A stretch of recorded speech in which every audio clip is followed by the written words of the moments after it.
the whirlwind hiring, I don't know if people fully understand how quickly hiring takes place. There is really no interview. There is really, there's multiple conversations, but it is, speed dating at the highest level. And, it just so happened that I had planned for some downtime during June. So I was playing in a golf benefit, and then I had a medical procedure that I had planned for 6 months. And it was just around the time that Thad decided, and Ohio State decided to part ways. So I got a call from a search firm literally when I was in the doctor's office in McGowan. I think I know where you're leading me here, and I'm reluctant to talk about it, but I'll share it. If you can't laugh at yourself, right? Shame on you. So I was having a procedure for my hair. I was having the normal, you age, you get bald spots. So I was having a normal procedure that I had planned to have for about 6 months.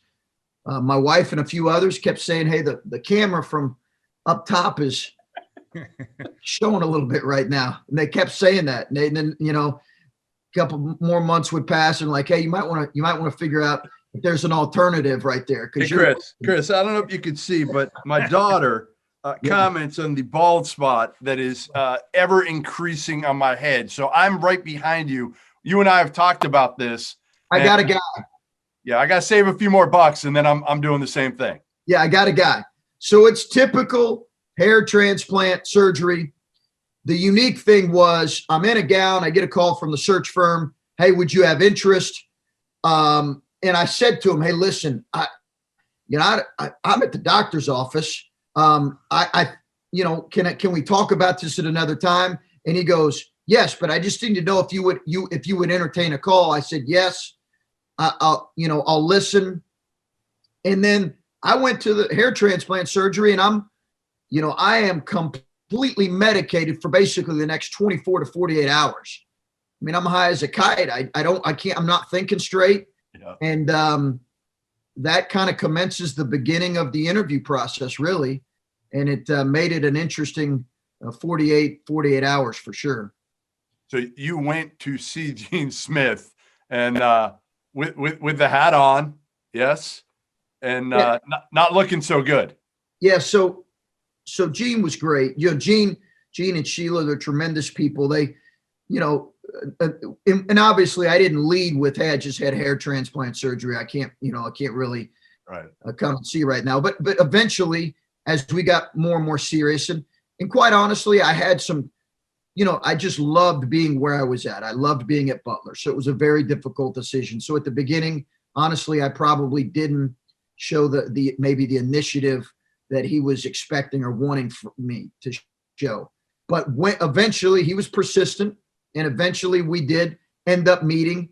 And I did at that point have to say to him, hey, listen, I'm not trying to be too casual here, but I'm going to have to throw a hat on because those that have went through a procedure like that, there's swelling that goes on.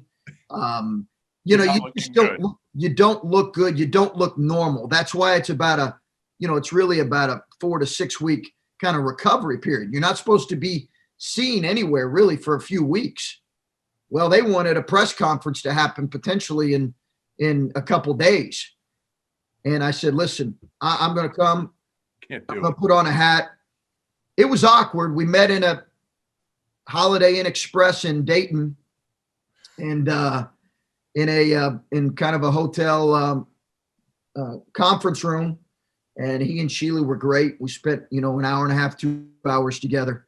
But it was an awkward first meeting given the circumstances of that surgery.